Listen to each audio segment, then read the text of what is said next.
1969 was a year that felt like the bruised twilight of an impossible dream. As the smoke cleared from the idealism of the mid-60s, a weary generation found itself standing amid the wreckage of broken promises, unending foreign wars, and a heavy, suffocating disillusionment. The neon lights of city streets reflected off wet asphalt like scattered fragments of a former hope, while the radio static carried the faint, frantic heartbeat of a culture trying desperately to feel whole again. In a world fracturing at every edge, young dreamers realized that their revolutions might not alter the course of history, but their songs could at least bend the silence. Music transformed into an invisible cathedral, a quiet sanctuary where broken hearts could temporarily escape the weight of a darkening horizon.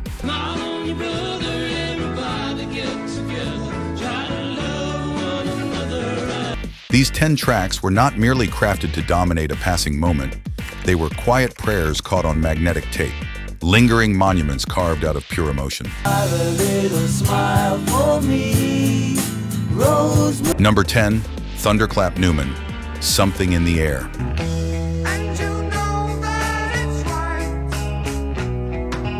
As the unpredictable heat of May 1969 drifted across the English countryside, a strange and electric tension began to pulse through the airwaves. Radio antennas caught a track that felt less like a pop single and more like an urgent whispered manifesto from a generation reaching its boiling point.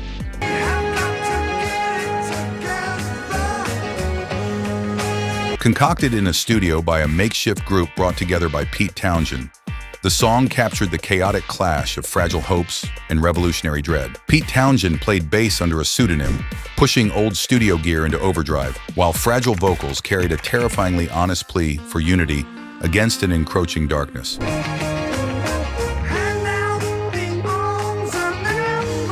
The track unexpectedly surged to the absolute top of the UK singles chart, proving that millions of listeners were secretly harboring the exact same quiet anxiety.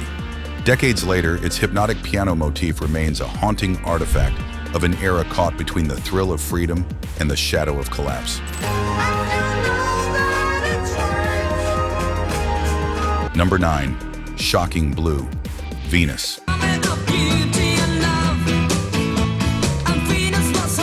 When the chill of October 1969 began to settle over the canals of the Netherlands, an undeniable wave of energy burst forth from a modest recording space in The Hague.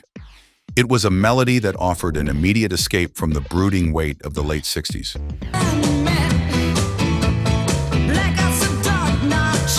Driven by Mariska Vera's magnetic vocals, the Dutch group fought through severe language barriers and crude recording equipment to capture something wild and untamed. The song was a striking collision of driving folk rock rhythms and unmistakable psychedelic allure, forged by musicians who refused to let their geographical isolation limit their art. By early the following year, this fiery creation conquered the top spot of the American Billboard Hot 100, marking a historical global triumph for continental European rock. It stands today as a vivid reminder that undeniable magic can erupt from the most unexpected corners of the world.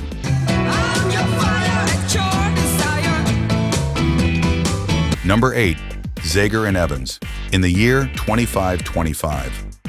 In the year 35, ain't gonna need to... As the sun baked the American plains in July 1969, a haunting, apocalyptic warning crept out of car radios across the nation.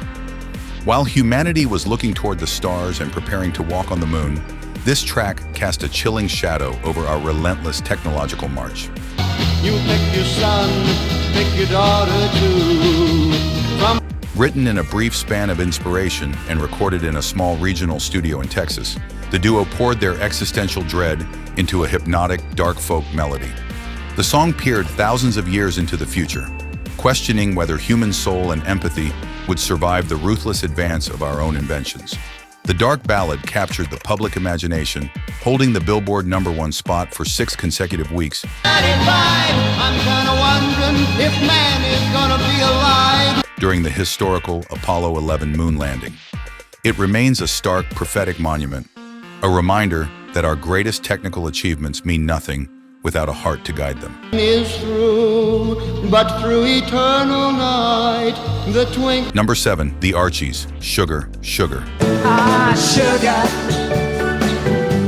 Honey, honey. In the sweltering late summer of 1969, when the evening news was dominated by political unrest and violence, a surprisingly sweet illusion drifted into the living rooms of millions. It was a melody that deliberately turned its back on the darkness, Honey. Sugar. offering pure, unadulterated escapism. Manufactured by studio musicians behind the facade of a cartoon band, the track was initially dismissed by critics as meaningless commercial fluff.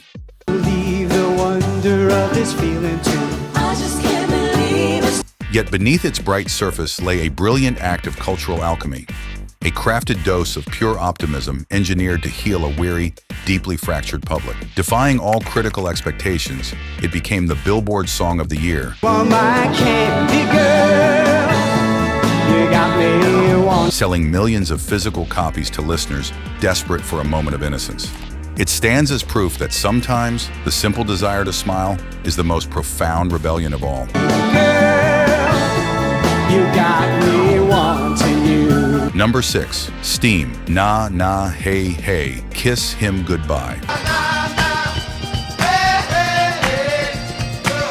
As the autumn leaves began to cover the Northeast in late 1969, a chant was born that would echo across decades of human gathering. What began as a throwaway track designed to fill the side of a record became an immortal anthem of collective catharsis. Recorded during an impromptu studio session by studio musicians short on material,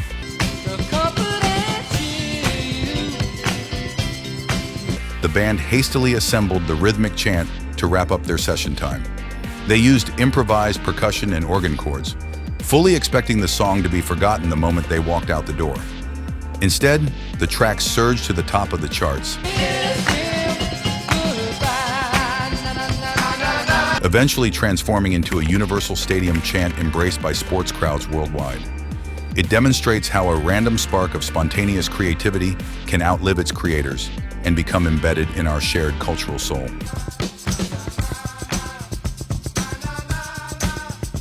Number 5, Jane Birkin and Serge Gainsbourg, Je t'aime, moi non plus. Je veux et je viens. During the delicate late summer days of 1969, a breathy, whispered melody crossed the English Channel and sent shockwaves through traditional society.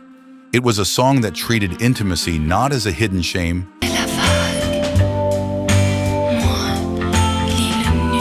but as a complex, beautifully fragile art form. Recorded in Paris amidst intense public scrutiny, Gainsbourg and Birkin captured a raw, unvarnished portrait of romantic desire and melancholic detachment.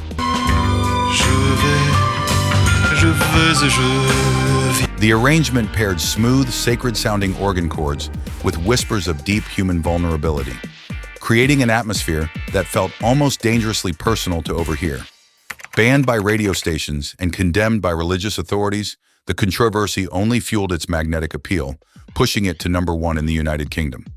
It remains a landmark recording, a courageous declaration that love and longing are inherently messy, tragic, and profound. Je veux et je viens. Number 4, Flying Machine, Smile, A Little Smile for Me. Have a little smile for me, Rose. As the golden light of October 1969 faded into the cold gray of late autumn, a soft-spoken English pop ballad began to drift across North American airwaves. It carried a gentle, bittersweet message of comfort for those quietly dealing with broken hearts. Must keep on trying. I know. Crafted by British songwriters and performed by studio musicians who never expected to tour, the song captured a delicate balance of sorrow and comfort.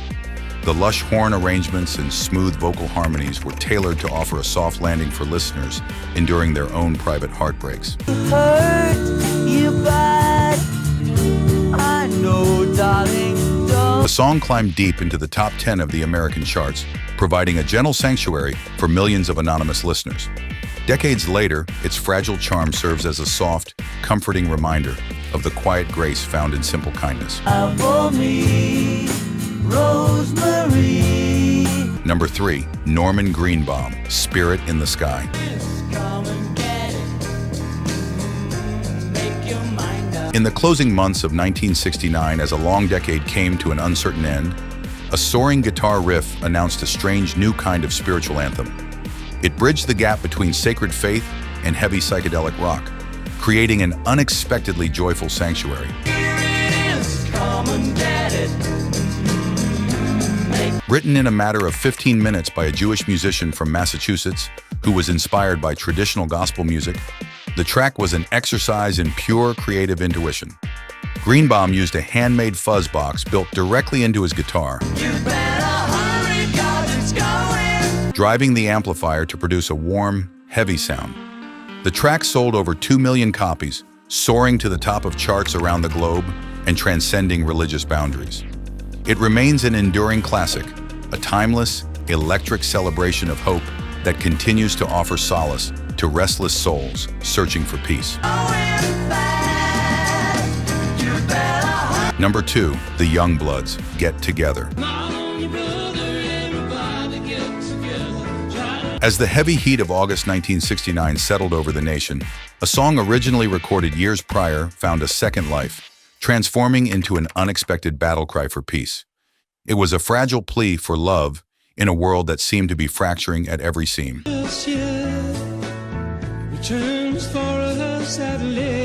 Originally releasing to modest sales, the track's message was resurrected by a national public service broadcast campaign during a summer defined by cultural polarization.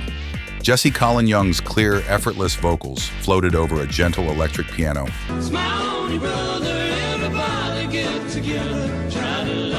offering a moment of quiet grace amid the prevailing noise. The re-released single surged into the top 5 of the national charts, selling over 1 million copies and serving as an anthem for a longing generation.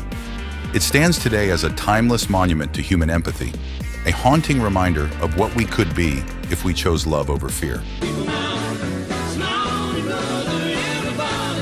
Number 1, Climax, Precious and Few.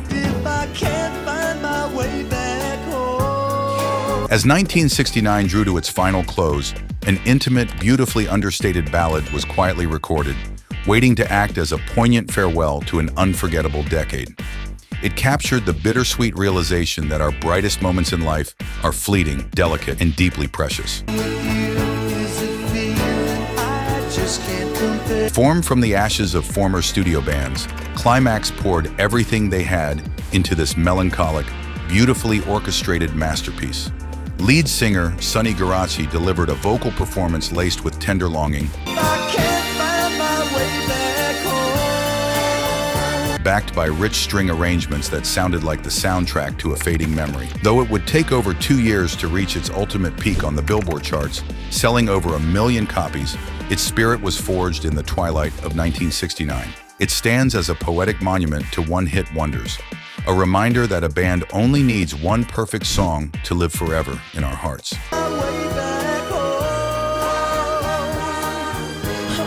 And the people we once held so close. Yet, embedded within these delicate grooves of spinning vinyl, the fragile spirit of 1969 remains perfectly preserved. Which song from your own past holds the key to a memory you can never return to? Leave a comment below, and if this journey brought a quiet moment of peace to your day, subscribe to The Music Time Machine. Until next time, keep listening.